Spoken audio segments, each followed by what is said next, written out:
29th of May, Rabbi Levitt, Pele Yoetz. Okay, Bli Neder, Bli Neder, I'll try to ask this question to someone that knows the answer. So in the meantime, we can give a round of applause for ritually unfit animals. And Be'ez Hashem, we should be zocha to not have such animals find their ways, such meat to find their way to our table. Chas v'shalom. Okay. And now we can go to the next entry. Torah. Not Korach, but Torah. Efforts. We're going to learn about effort now. Oh, he's got 2 whole pages on this. Okay. And Torah yes. Does mean effort, does it? It doesn't allude to any particular aspect of effort, but straight out effort. It's interesting. In other words, you're saying, yeah, you have a good question. There is different words to express effort. There's the word that we use, yagia. Yagia, yeah. Toil, they translate it as omel. Also, effort. Torah. In my mind, it has a little bit different connotation, that you're making an effort, which is a bit of a bother. There's something bothersome about this particular effort that you're making. It's like, oh, you have to go back again and do this that you already did before, because there was something that was not lechatchila about what you did the first time. That's a type of an effort which is a Torah, because a person says to himself, oh, I already did this already. Why is it good enough the first time? As opposed to just just straight ahead effort, and he's putting in all of his effort into the matter. So it's a very well. So we'll see if there's any hint of that in the entry. So thanks for the question, Roy, and we will now be have an extra interest in our reading, because we'll be reading with a certain question in mind. What type of effort is he talking about here exactly? Okay. So since I would have said that Roy should begin because he asked this question, but he already started the first. Yeah. He already did the last one, so we'll go to Alan, the first one here. And we're doing on page 357 or next page? Yeah, 357. You're honored with beginning the entry of Torah. Okay. Yes. There's a fundamental principle in Judaism and in all matters and acquisitions of this world that is impossible to gain without effort. According to the immensity of the effort will be the immensity of the profit. However, relative to the profit, if it is great, the effort will seem trivial. On the contrary, it will be pleasant and sweet. Behold, as such a person who considers the reward of a mitzvah and the gain of a person who provides contentment to his maker will treat as insignificant any effort or inconvenience at the time of his task. He will be quick and profit. Even a weak individual will say, I am strong. He will do everything that is possible, that he possibly can. Regarding this, regarding this, in Mishlei says, if you seek like money, then you will understand the fear of Hashem. Just as necessary that the effort to perform a mitzvah is to earn money or to earn money should be trivial in his eyes. In contrast, it should be very troublesome to him to impose on others even a small effort if there is concern that is a bother to them. Go out and learn from mitzvah commanded by the Torah. By Vayikra 19:32. You must stand before the elderly and you must show deference to Torah sages. Even so, the sages in Kedushim 33a said, a person who circumvents will gain long life. This means an individual chooses to go on a different path in order not to disturb others by having to stand before him. However, in a different place, by Midbar Rabbah 15:17, the sages said that it is appropriate for a Torah scholar to intend to pass in front of the assembled in order that they stand before him, fulfill a mitzvah, provide satisfaction to the maker, and receive a good reward for their effort. I suggested that a reconciliation of this contradiction might be that it all depends on the nature of the people. If there are people who desire mitzvahs and they would not consider it an imposition, he should pass before them. But if he is concerned that they do not desire mitzvahs and they will consider it an imposition and bother, then the person who goes around will gain life. Got a few errors in the spelling, the words. So I have Rabbi Levitt, I have a quick question. Sure. The very first statements was about it's impossible basically to gain without effort. And yesterday when I was studying Pirkei Avot, not sure if it was the right parak, but there's a brief statement saying Lefum Sa'ara Agra, that the reward is in proportion to the exertion. Right. So would that be the same sort of similar concept here? Okay, very good. Yeah.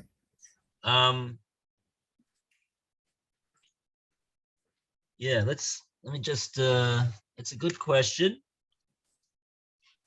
In other words, Lefum Sara Agra is basically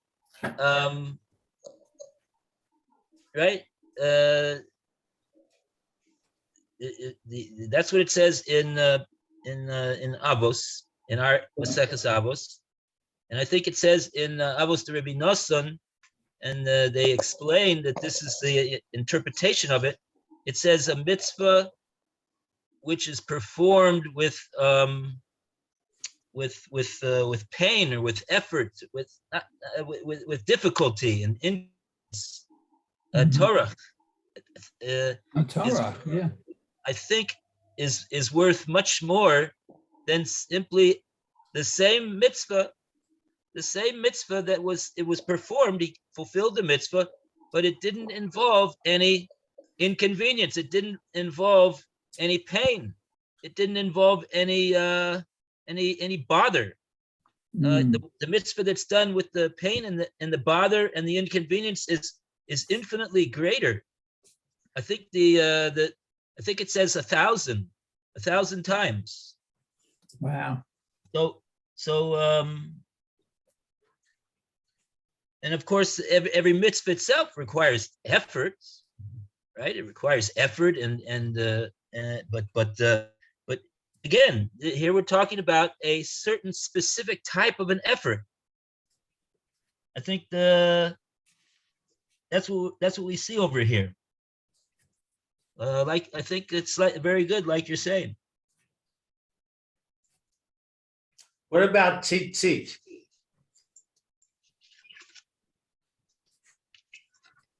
Yeah.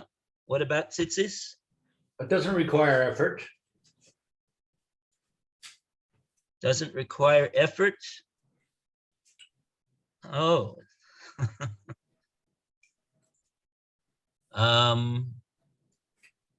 Well, there could be effort in in acquiring the different components that make up the beged. You have to have a beged that has four corners. It has to conform to all sorts of halachas, and then you have to have tcheles,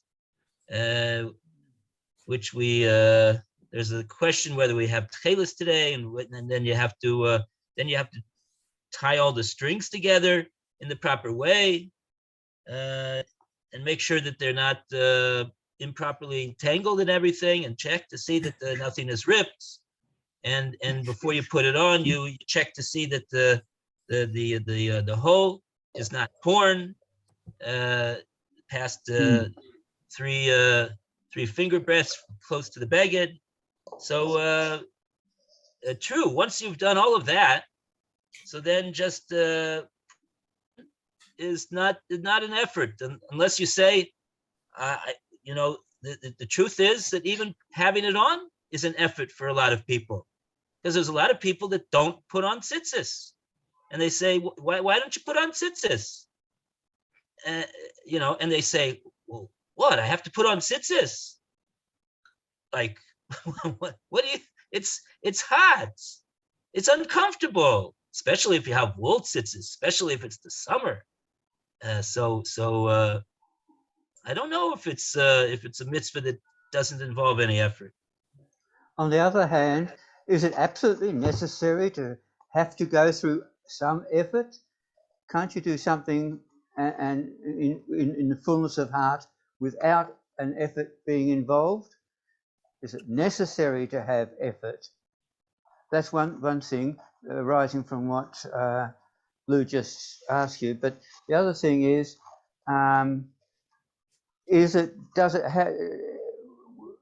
it count more or less if I deliberately go through some effort, as against the effort propping up, sort of coming up just as I'm doing something. I didn't intend any effort, I didn't intend to do this or that, but I have to go through this effort.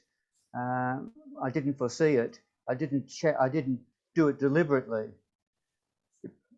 If I went deliberately to do some effort in order to try and get some brownie points, is that different to effort being involved where it happens naturally? So that's two questions. Is effort necessary? Do we have to have effort?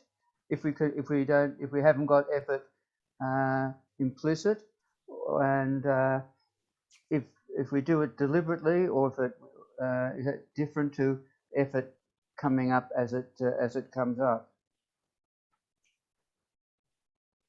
Well, in order to fulfill practically any mitzvah with all of its details, it seems to me it requires effort. Mm-hmm. Okay, but because you have to check to make sure that you're doing the mitzvah according to all the details. Okay, but what if but if something crops up that doesn't require effort? Am I supposed to go out and create effort? Can't I just do it and get full marks for doing it? Well, it seems to me that after you've exerted all the effort to make sure that you're doing the mitzvah correctly, and you're doing the mitzvah, there's effort in fulfilling the mitzvah also, like we mentioned with the tzitzis. But to look for artificial ways to increase your efforts when there's not really any need, according to the halacha, to have to do that. It sounds like it's a Purim spiel that you're doing over there. So then the question becomes: do you get schar for doing a Purim spiel? So if it's so, that depends. If it's a good Purim spiel and it makes people laugh on Purim, and then maybe you do get some schar for that. But otherwise, I don't know what type of schar you would get for that. You have to have Torah, which is involved in performing the mitzvah. but if you don't need that torque in order to perform the mitzvah, that's not called torque, which is involved in doing the mitzvah. So I don't think that's what we're talking about. Let's say one person gets his tzitzit by just going to the store and buying them. And another person buys the strings and buys this cloth and ties them himself. Does the second person get more schar? Sure.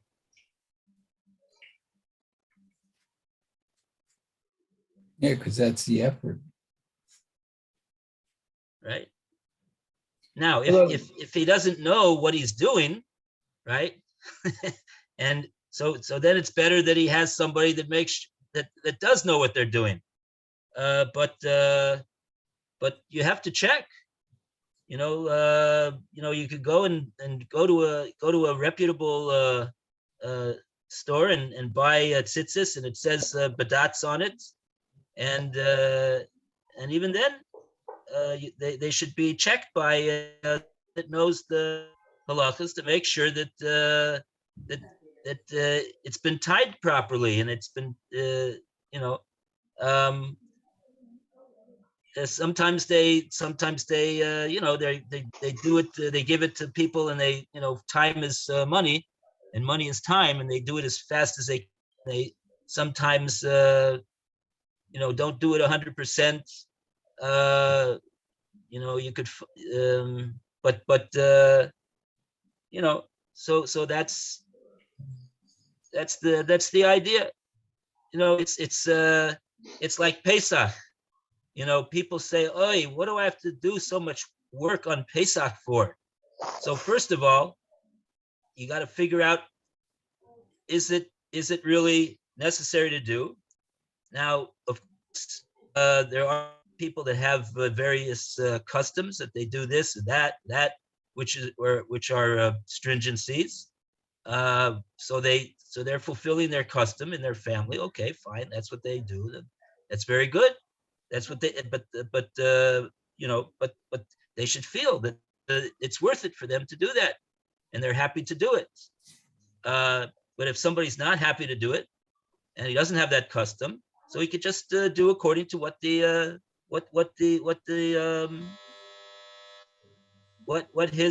his Rav says that he has to do in order to prepare for Pesach, and because if he's going to resent the extra work that is done to make things ready for Pesach, which are not necessary mikra adin. I'm not so, if they like to do it, believe that it's important, and they believe that it's a mitzvah, and they feel that they're happy to do it. So that's wonderful. That's gewaldic and amazing, as we say on the hotline. But in the other scenario, if a person feels that he resents it, he doesn't want to do it. So I don't know how much schar he's going to get for resentfully doing chumras. That's the and putting himself out into all sorts of inconvenience. True, he is doing it, but the resentment that he feels is who knows if that doesn't it's not a healthy thing for sure in any case. Regardless of how much reward he's going to get for doing such things, the resentment that he feels, it's not a healthy thing. Not a healthy thing. Well, also earlier in Pirkei Avot, Yehuda, I think it was Yehuda Nasi said, "Be as scrupulous in performing a minor mitzvah as a major one, for you do not know the reward given for the respective mitzvot." So it seems to me, no matter how much exertion you have to put in, you should put that exertion in. No matter, like Lou was saying, an easy mitzvah, hard mitzvah. seems like all mitzvah should be treated equally, no matter, how easy they are to perform. Mm. Right. If what's being done is in fact a mitzvah. Right. If it's not a mitzvah and it's simply a stringency, or it's not even sure what it is that well, everybody else does it, or my neighbor does it. I'm just saying something like that. Yeah, one has to know whether that's something that's to be important, but certainly something which is a mitzvah, it's an obligation. The fact that it may seem to be it's a minor obligation because of, like, what's a good example? How about saying like Kiddush on Yontif or something, where you bring in the Yontif? How Kiddush. hard is it to say Kiddush? Yeah. But it's sanctifying the day. Oh, that's right. Certainly things that are easier to do. We should make sure that we get up and do them, because they're easy, and don't say that, oh, it's easy. It's anybody could do it, and then not do it at all. Of course, you're going to do that because it's a mitzvah. Mhm. And all mitzvahs should be done for sure, and sometimes there's even a way of thinking that if somebody doesn't, if it was something was very, very difficult for a person to avoid or restrain himself from doing for whatever reason, and he falls in, and so he did something he wasn't supposed to do. Okay, but it was very, very hard to avoid it. So that's taken into consideration. That's called omek adin. That the penalty would be taken into consideration. That it was very difficult temptation for the person. But on the other hand, to make kiddush, what's the temptation not to make kiddush? You have some nice wine. Go buy some nice wine. If you don't like all wine, you can have grape juice. You could mix it. You could, and you say some words, and then you drink the wine. What's the temptation not to make kiddush? How hard do you have to tell your Yoetz Sahara, don't tell me not to make kiddush. I'm going to make kiddush. So and in such a case like that, so then so it's like, if a person didn't do it, so like the question,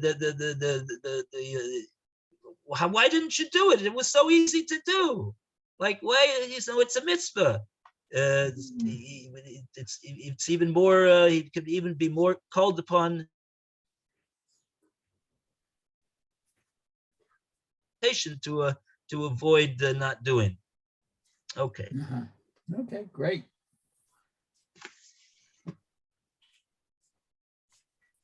All right. Oh, so that's okay. Shall we go on? On page 358, and a round of applause for page 357. Half of ritually unfit animals and half efforts. And we finished the page, and now we go on to the next paragraph, 358, based on this. Lou, please. Based on this, a person can learn a mode of proper conduct in regard to his children, wife, and every person. If he sees that they love and desire to serve him, either to fulfill the mitzvah, which is incumbent upon them, or because of the love of kindness, then he should command them to serve him. But if he sees that it is disturbing to them because they do not desire to do mitzvot, and if they do it, it is because of embarrassment, subservience, or against their will, then he should not impose and be demanding upon them. Rather, he, in his glory and honor, should serve himself. Especially when the children or servants are sleeping. It is most proper to have pity on them and not to wake them up. He should take care of his own needs and their needs as well. It will be considered a mitzvah of doing kindness for another person, even if for his wife and children.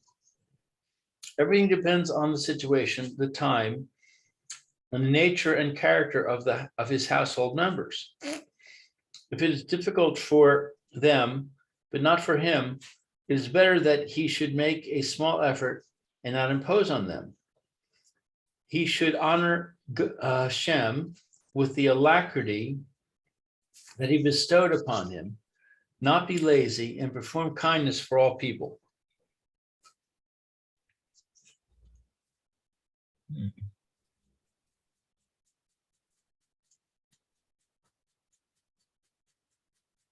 Okay. Good.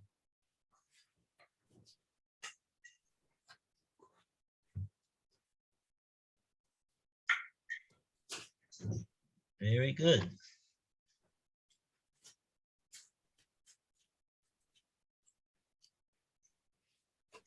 All right, so we go on to the next paragraph. However, now he's starting to say however. Okay, so we're making a qualification over here now. And we go back to Roy. Please unmute.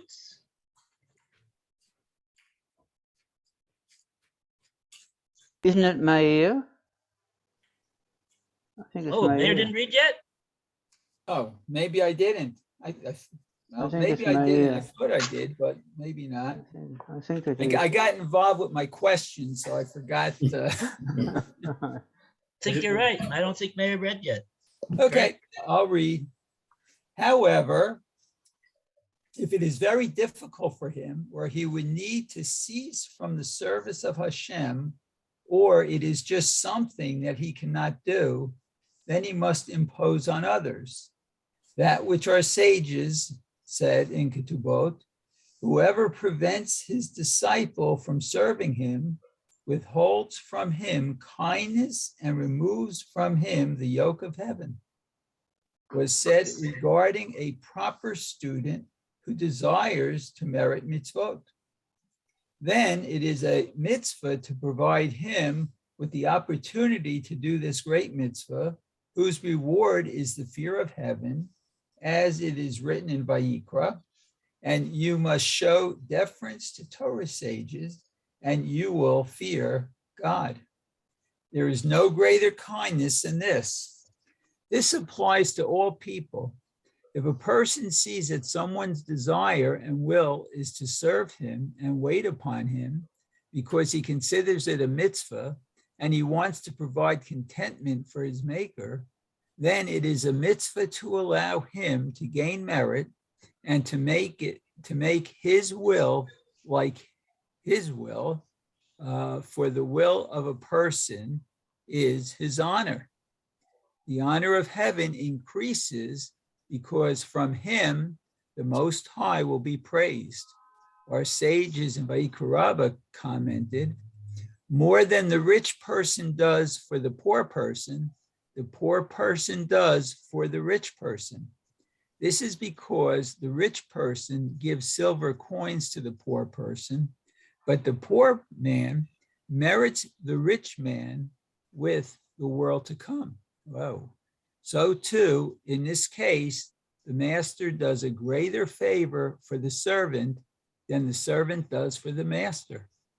The servant works a little bit with his body, and he merits providing satisfaction for his maker and abundant good.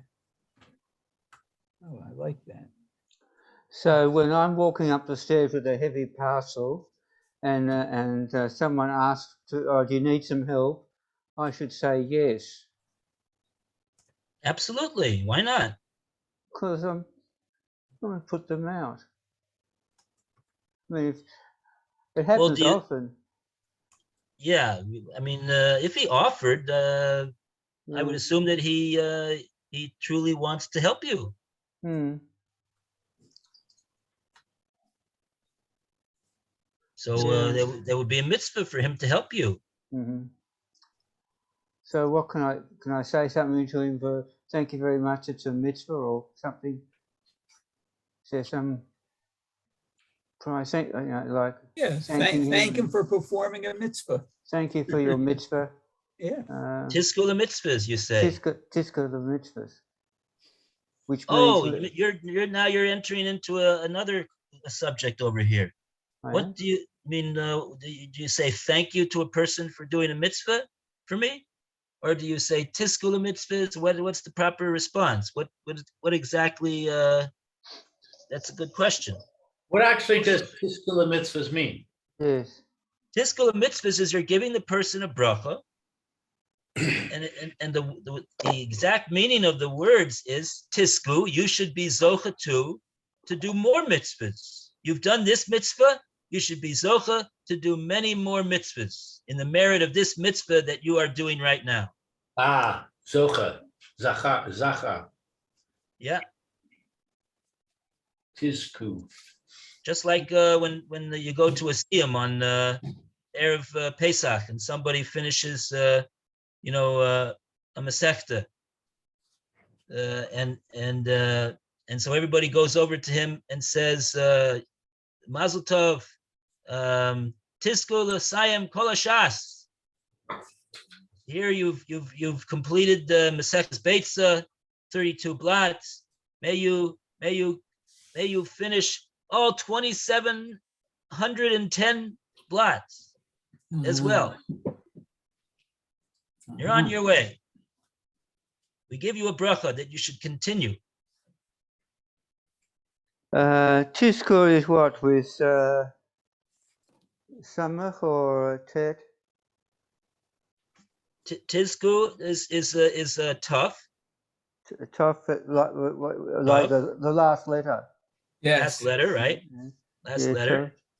Yeah, too bad I don't have a blackboard over here. How do you put a blackboard on the Zoom meeting? It must be something do it like on a that. piece of paper and hold it up. Oh, They're actually, I'll look it up. here, you got it. Here's a piece of paper here. I just have right here, and I even have a black marker. I thought there was a way to do that. Maybe that's in Google Meet. No, there's a way. There's a way. I don't know. I don't know off the top of my head, but I'll look it up. Emir Hashem. All right. Okay. Go yeah, back. Oh, it's That's it. backwards. Right. So That's it. hold it. No, where are you going? That's fine. No. No, do it the other way around, like you had before. Rabbi? That's backwards now. It's backwards now. Oh, interesting, because I see it on my screen in the right way. No, we see it the right way when you Okay. held it originally. Oh, that's interesting. All right. So tis Yeah. cool. Tis cool. The mitzvahs. All right. Thank you. Actually, if you're talking to one person, you should do it in singular right? form. So then it would look like this with a hey at the end. Tis ka. Yeah. Tiskula mitzvahs, yeah.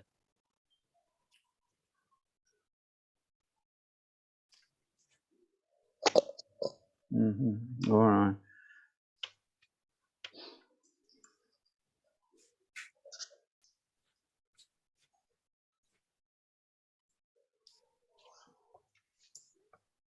It's interesting. I seem to it seems to me that people say tisku. Mm-hmm. I would have to find out why it is that they say that. They're talking to one person.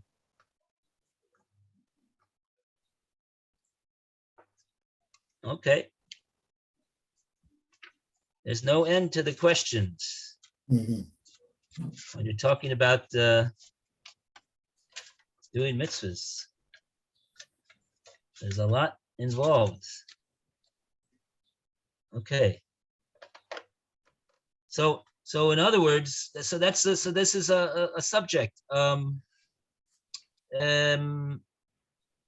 What did I want to say about this? Somebody does you a favor. So what should you do? Should you say thank you? You could say thank you also. You could say thank you. Thank you means that I am moda to you. Toda rabah, right? Toda rabah, toda, like modim.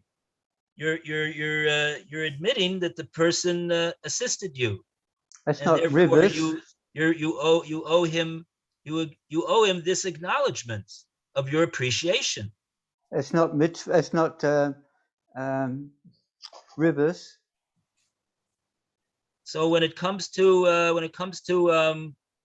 lending money, so there is there's such a thing as ribis devorim. But when it comes to doing a chesed, which doesn't involve money, so certainly you could express your appreciation to the person that he did this. So it's in other words, that's what Toda Rabbah is doing, and but it's not doing the same thing as Tiskul Mitzvahs. That's giving someone a bracha. So there's the truth is there really is a place, it seems to me, for doing both. You acknowledge that the help that you've received, and you also give the person a bracha that he should continue to do this for other people as well.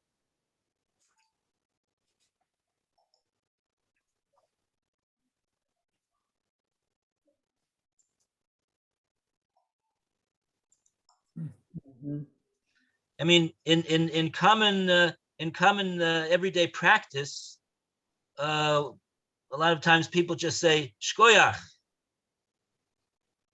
right? When somebody does something for you, shkoyach. So what does that mean? Excuse me. You have great strength, I guess. Yeah, Yishar kochacha. right. It really needs to be right. And it's also a bracha. Right. I mean, it yeah. really, those are what the words mean. That's basically what the words mean.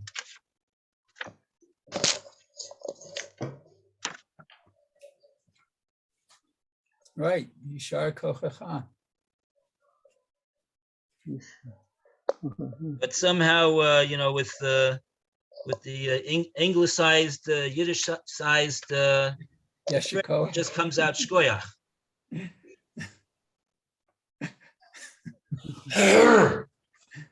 And that's supposed to mean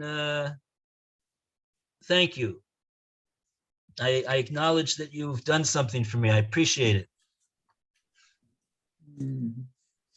Well, you Okay. also say that when somebody finishes their aliyah, which case Yeah, you're saying thank you. You're saying, may it be that you do more things like this. right.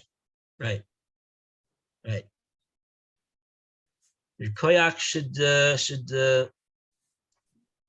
proliferate and be yashar, and continue in this way of yashrut, of straightness, Right. going in the straight and the narrow path of avodas Hashem, right?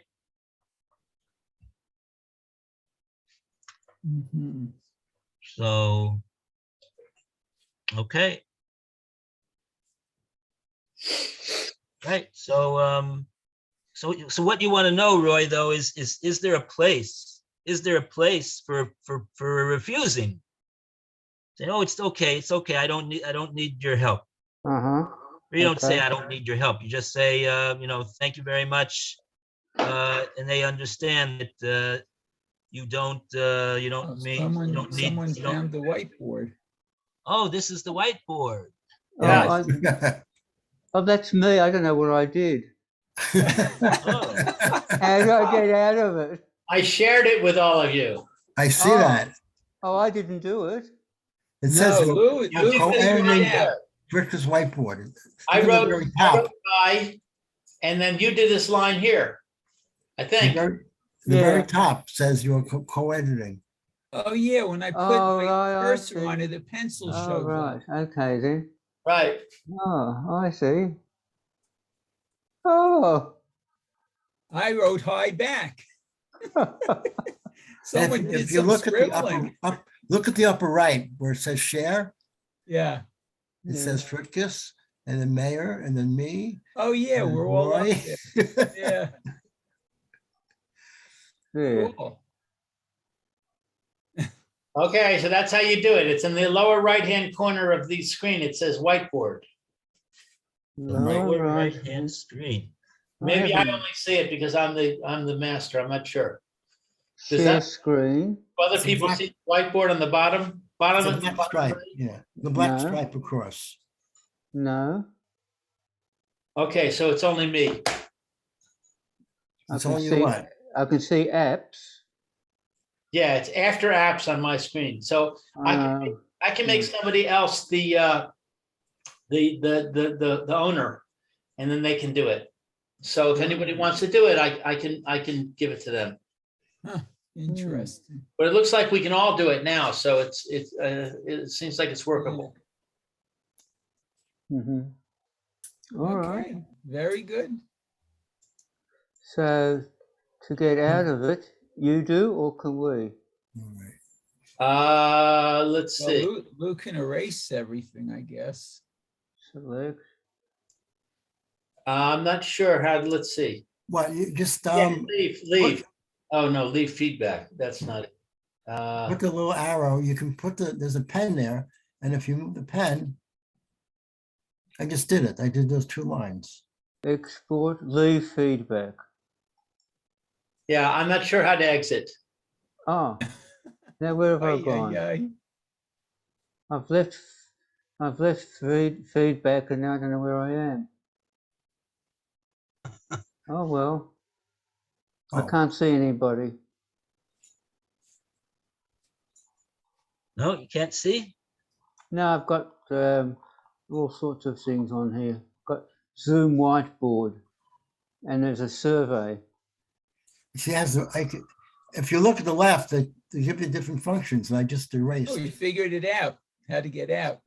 Yeah, but you can also erase on the left-hand side. Yeah. Anyway, I didn't mean to interrupt the share. I just wanted to show you how to do it. Okay, Oh, Yashikoyak Here we Lou. are. Oh, I'm back again to all of you. Or to all of you are back again to me. Right. Okay, it's 11:28. Okay, thanks to Lou and Yashikoyak to him. Baruch Tia. Amen. Baruch Tia means blessings to you. Baruch, you should be blessed. You should be Baruch. You should be the epitome of blessing.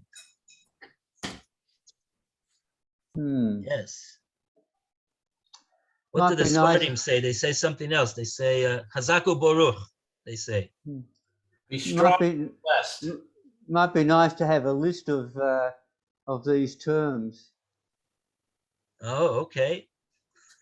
Anyway, We'll put it together with the explication of the mitzvahs of Peret, Olulos, and Shichacha and Peah. right, Bava Kama. right. Okay. All right. See you in a few minutes. All right. Okay, thank you. I'll say. Well, so we'll be expecting that list from you, Roy. We'll give you a week. Okay, very good. I got to go. Oh, 2 Okay. weeks? Okay. All right. All right. Okay, we say goodbye to Mayor. May Okay, see you. good Bye. day, everyone. Bye. Bye. Bye. Bye now. See All you, right. Maria.